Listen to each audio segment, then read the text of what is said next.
الله الرحمن الرحيم.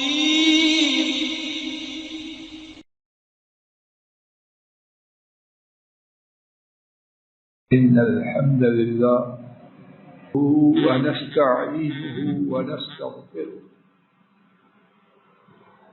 ونعوذ بالله من شرور أنفسنا ومن سيئات أعمالنا. من يهده الله فلا مضل له ومن يضلل فلا هادي له. وأشهد أن لا إله إلا الله وحده لا شريك له وأشهد أن محمدا عبده ورسوله صلوات ربي وسلامه عليه.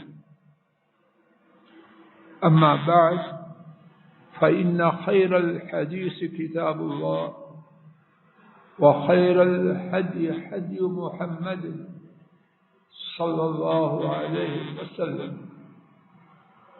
وشر الأمور محدثاتها وكل محدثة بدعة وكل بدعة ضلالة وكل ضلالة في النار. اللهم انفعنا بما علمتنا وعلمنا ما ينفعنا وزدنا علما. رب اشرح لي صدري ويسر لي أمري واحلل عقدة من لساني يفقهوا قولي. رب أعوذ بك من همزات الشياطين وأعوذ بك رب أن يحضرون. أعوذ بالله السميع العليم من الشيطان الرجيم من حمده ونفخه ونفسه. روى الأئمة أبو داود والترمذي والنسائي رحمهم الله تعالى عن سيدنا عبد الله بن عمرو رضي الله تعالى عنهما عن النبي صلى الله عليه وسلم قال: لا يحل بيع وسلف، أو كما قال صلوات ربي وسلامه عليه. اللہ مالک کی توفیق سے گزشتہ 5 خطبات جمعہ سے ان معاملات کا ذکر کیا جا رہا ہے جن کا امت میں چلن ہے اور ان کا کرنا ناجائز ہے۔ آج کے خطبہ جمعہ میں بھی ایسے ہی کچھ معاملات ذکر کرنے کی عاجزانہ کوشش کا ارادہ لے کے آیا ہوں۔ اللہ کرے کہ کہنے اور سننے کا مقصد اپنے آپ کو اور جہاں تک ہماری رسائی ہو ان ناجائز معاملات سے بچانا۔ آج کے سبق کی پہلی بات حضرات ائمہ ابو داؤد، ترمذی اور نسائی 3 محدثین نے اس حدیث کو روایت کیا۔ سیدنا عبداللہ بن عمرو رضی اللہ تعالی عنہما نے روایت کیا، نبی محترم صلی اللہ علیہ وسلم نے ارشاد فرمایا: لین دین اور ادھر، لین دین اور قرض کا دینا، ان دونوں کا جمع کرنا حلال نہیں۔ دوبارہ سماعت فرمائیے، لین دین تجارتی مالی اور قرض کا لینا دینا، ان دونوں کا آپس میں جمع کرنا جائز نہیں۔ حضرات ائمہ نے اللہ کریم ان پر اپنی رحمتوں کی برکہ برسائے اس کی متعدد صورتیں بیان کی ہیں۔ امام مالک رحمہ اللہ فرماتے ہیں اس سے مراد یہ ہے کہ کوئی شخص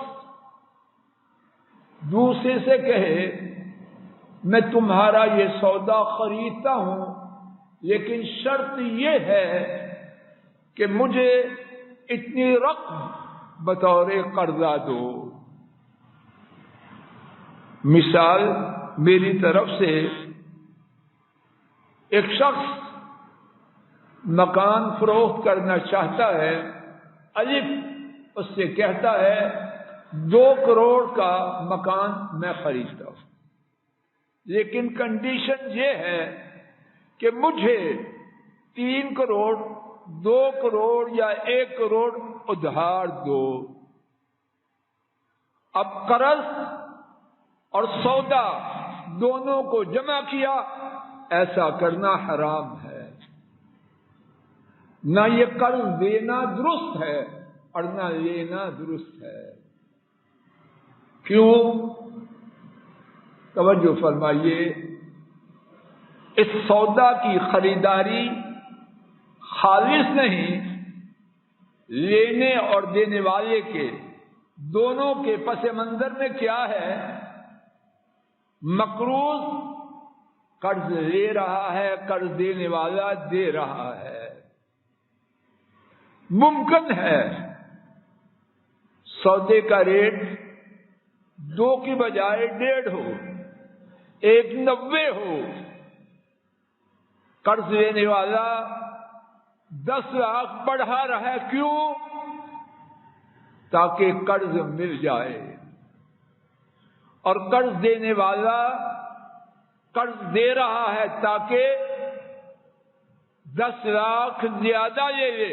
ہاں، وہ نقدی کی صورت میں براہ راست نہیں لے رہا، مکان اس کی قیمت 10 لاکھ اس میں اضافہ کر رہا۔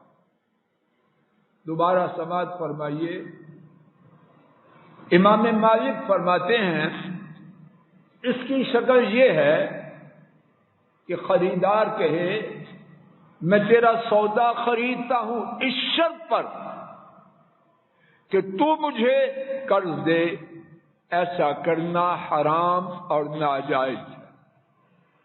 امام احمد رحمہ اللہ نے ایک اور صورت بیان کی، ایک شخص کسی کو قرض دیتا ہے لیکن ساتھ یہ شرط لگاتا ہے کہ یہ سودا مجھ سے خریدنا ہے۔ قرض دے رہا ہے، 1 لاکھ روپے کر دیے، لیکن ساتھ ایک شرط لگائی یہ موبائل مجھ سے لینا ہے۔ اس بات کا امکان ہے موبائل کی قیمت ہے 80,000، لیکن قرض کی وجہ سے وہ دے رہا ہے 1 لاکھ کا۔ جہاں کہیں سود کا دخل ہو وہ سودا ناجائز ہے۔ ایک تیسری صورت وہ بھی امام احمد رحمہ اللہ نے بیان کی، دوسری صورت واضح ہے یا پھر دوہراؤں؟ جواب دیجیے۔ تیسری صورت،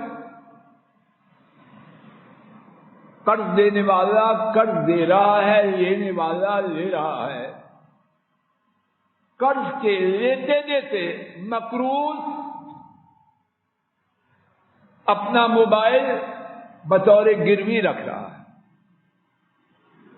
1 لاکھ قرضہ دیا، الف نے دیا، بے نے لیا، اور بطور رہن بطور گروی موبائل رکھا۔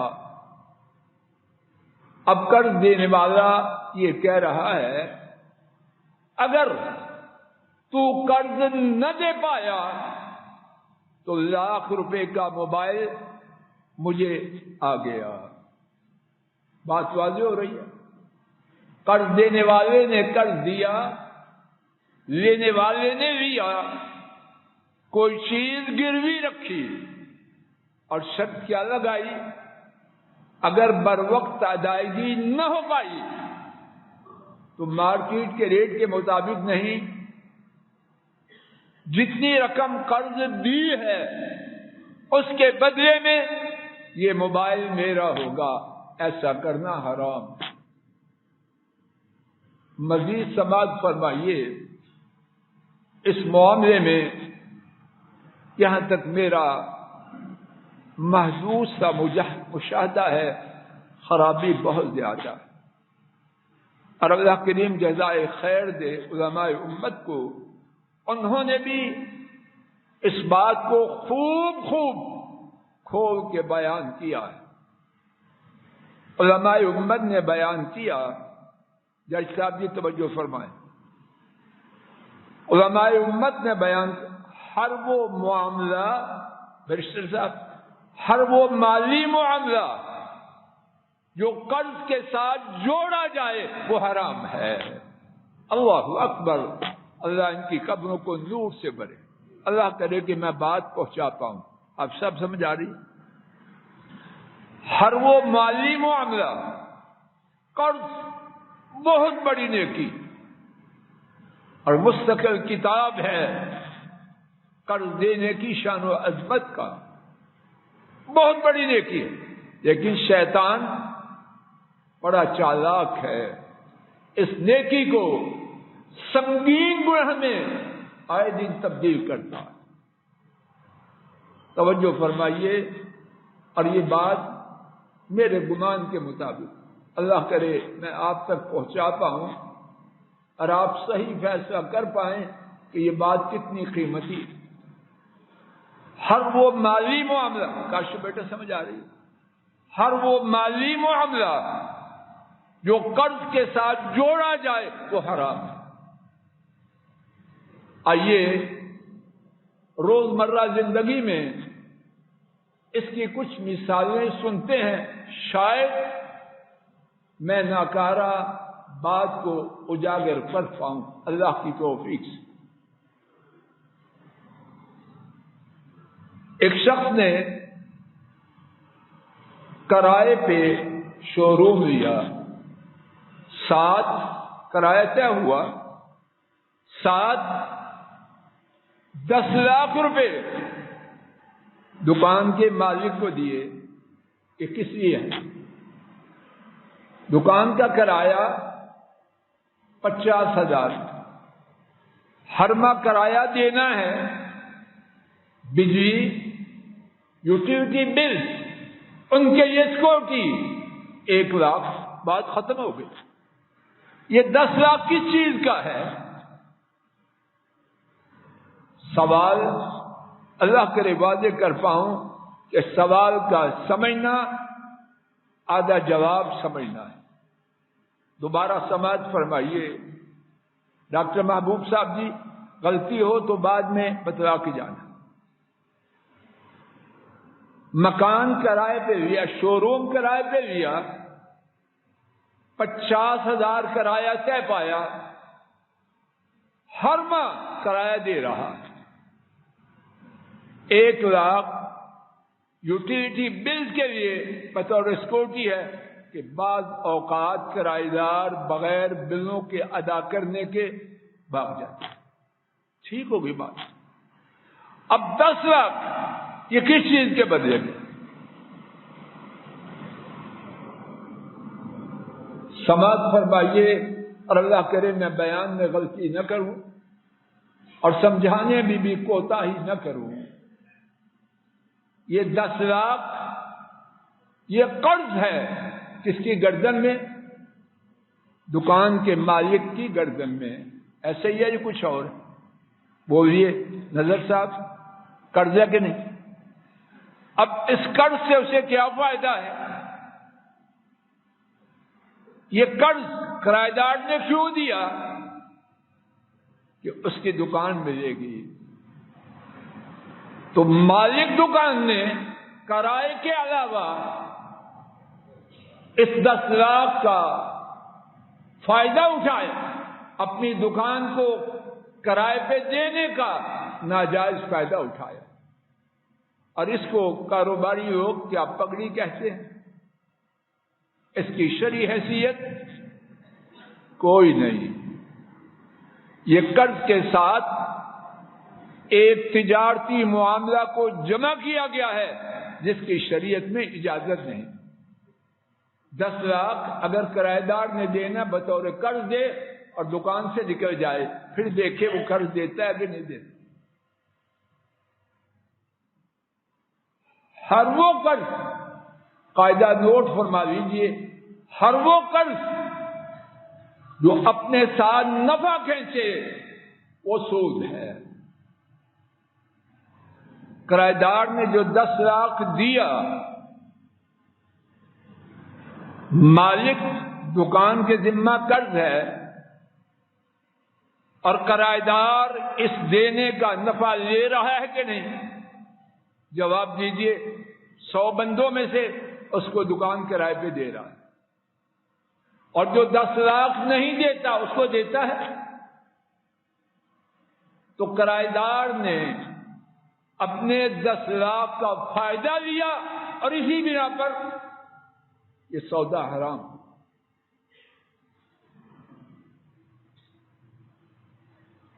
فروٹ والے آڑتی لوگ، ان کے بارے میں جو معلومات ملی ہے، باغات والوں سے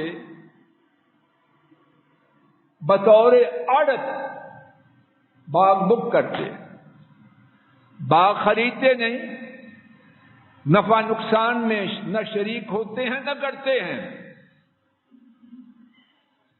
آڑتیوں کی ذمہ داری ہے 7-8% جو سیل ہوگی اس پہ آڑت لینی ہے، حلال پاک انشاءاللہ کوئی بات نہیں۔ اب اس کے ساتھ باغ والے کو 2 کروڑ روپے دیتے ہیں، یہ کس لیے ہے؟ اللہ کے لیے پوری توجہ فرمائیں، میری مدد کیجیے تاکہ میں بات کو اچھی طرح سمجھا پاؤں۔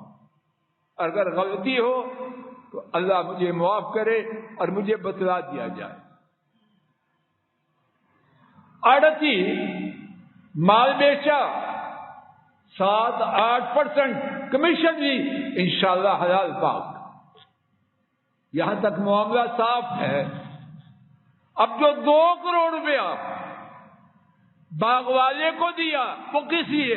جج صاحب، وہ اس لیے دیا تاکہ باغ والا کسی اور کے ساتھ آڑت دینے کا معاملہ طے نہ کر پائے۔ بات واضح ہو رہی ہے چیمہ صاحب؟ اب اس آڑتی نے 2 کروڑ روپیہ دے کے مالی فائدہ اٹھایا یا نہ اٹھایا؟ جواب برسٹر صاحب بھی بولیے، اٹھایا کہ نہیں؟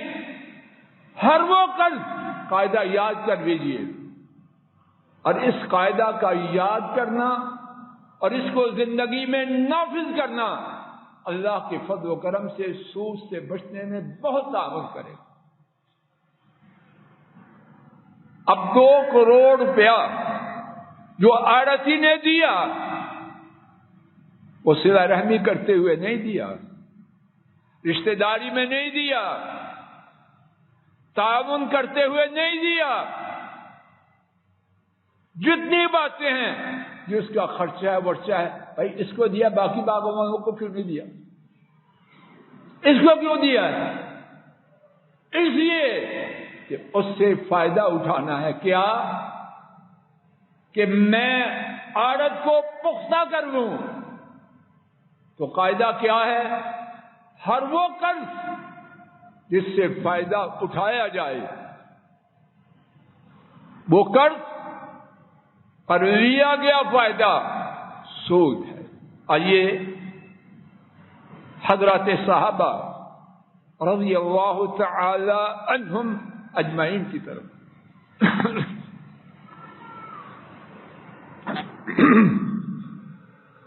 امام بخاری رحمہ اللہ نے ابو بردہ رحمہ اللہ سے روایت کیا، وہ مدینہ طیبہ آئے، سیدنا عبداللہ ابن سلام رضی اللہ عنہ ان سے ملاقات کی۔ انہوں نے فرمایا آؤ میرے گھر، ستو پلاؤں گا، کھجورے کھلاؤں گا، اور اس گھر میں داخل کروں گا جس میں اللہ کے رسول صلی اللہ علیہ وسلم داخل ہوئے۔ خوش نصیب ہے وہ گھر اور گھر والا اور اس میں جانے والا۔ اور پھر فرمایا تو ایسی سرزمین سے آیا ہے جہاں سود عام ہے۔ فرمایا اگر تیرا کسی کے ذمہ قرض ہو تو وہ تجھے گھاس کا ایک گٹھا یا جو کا ایک گٹھا یا چارے کا ایک گٹھا دے تو اس کو قبول نہیں کرنا۔ دوبارہ سنیے، اگر تیرا کسی شخص کے ذمہ قرض ہو اور وہ تجھے کیا دے، ایک گٹھا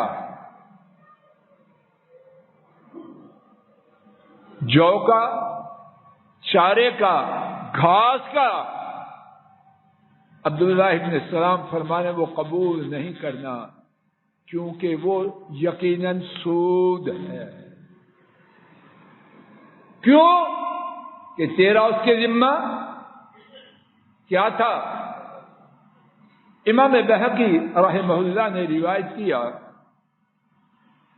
سیدنا ابی رضی اللہ عنہ انہوں نے امیر المومنین عمر بن خطاب رضی اللہ عنہ انہیں کھجوریں بطور تحفہ بھیجی۔ امیر المومنین نے وہ کھجوریں واپس کر دی۔ ابی بن کعب رضی اللہ عنہ غصے میں آئے، بہت بڑے قرآن پاک کے قاری اور کافی زوردار شخصیت، غصے میں آئے،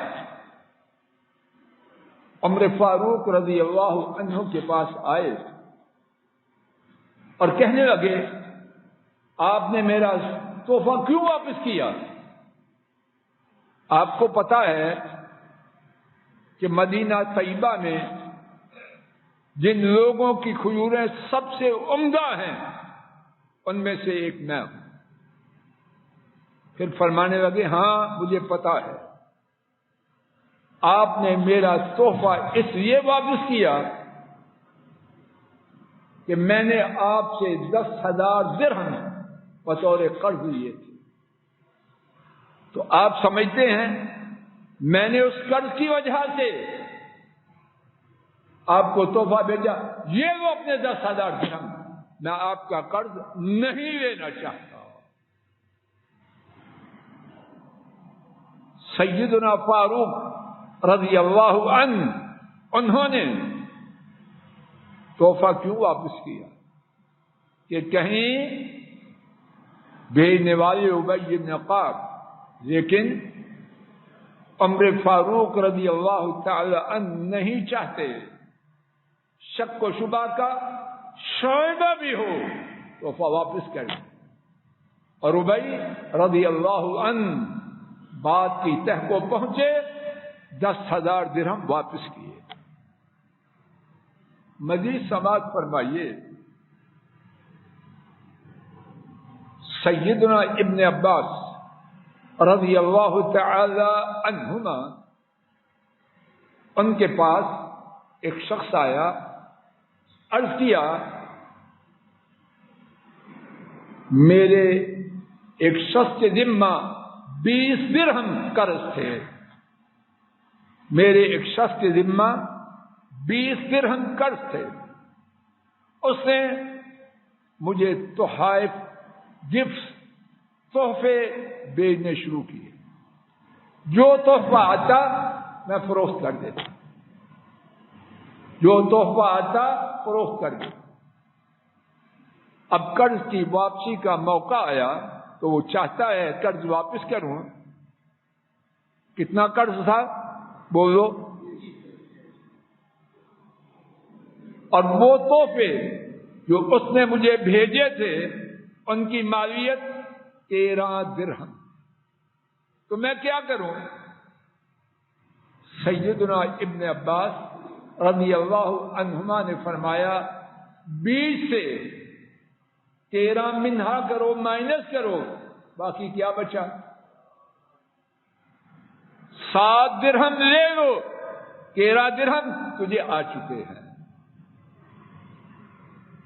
ایک اور واقعہ سیدنا ابن عباس رضی اللہ تعالی عنہما کا.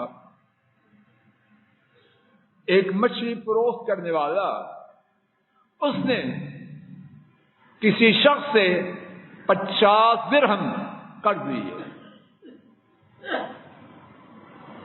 اب ساتھ ہی مچھلی والا اس قرض دینے والے کو گاہے بگاہے مچھلی بطور تحفہ بیچتا رہا. اب جب قرض کی ادائیگی کا وقت آیا، مچھلی والے نے چاہا کہ 50 درہم واپس کروں. سیدنا ابن عباس رضی اللہ تعالی عنہما کے پاس قرض لینے والا پہنچا اور سارا ماجرا بیان کیا. اس طرح میرے ایک شخص کے ذمہ کتنا قرض میں درہم تھے؟ 50. مچھلی بیچتا رہا. تو ان کا فتویٰ کیا تھا؟ اس نے ساری مدت میں جو تحفہ بطور مچھلی بھیجی اس کی قیمت کو جمع کرو، 50 درہم سے منہا کرو، مائنس کرو، باقی جو بچے وہ لے لو، اس کے علاوہ جتنے ہیں وہ تو لے چکا. خلاصہ قرض کے عوض ہر مالی معاملہ حرام ہے، وہ کسی صورت میں ہو. اللہ تعالیٰ اپنے فضل و کرم سے کہنے اور سننے والوں کو حلال، پاکیزہ، طیب، فراخ روزی عطا فرمائے اور اتنی عطا فرمائے حرام کی طرف دیکھنا بھی گوارا نہ کریں. وآخر دعوانا ان الحمد للہ رب العالمین. الحمد للہ نحمده ونستعینه ونستغفره ونعوذ باللہ من شرور انفسنا ومن سیئات اعمالنا. من يهده الله فلا مضل له ومن يضلل فلا هادي له. وأشهد أن لا إله إلا الله وحده لا شريك له وأشهد أن محمدا عبده ورسوله صلوات ربي وسلامه عليه. آج کے خطبہ جمعہ میں اللہ مالک کی توفیق سے یہ بات عرض کرنے کی عاجزانہ کوشش کی گئی کہ مالی لین دین اور قرض دونوں کا ایک سودے میں جمع کرنا حرام ہے. وہ کسی بھی صورت میں ہو، اللہ کے نبی کریم صلی اللہ علیہ وسلم نے اس سے منع فرمایا. اللہم صل علی محمد وعلی آل محمد کما صلیت علی ابراہیم وعلی آل ابراہیم انک حمید مجید.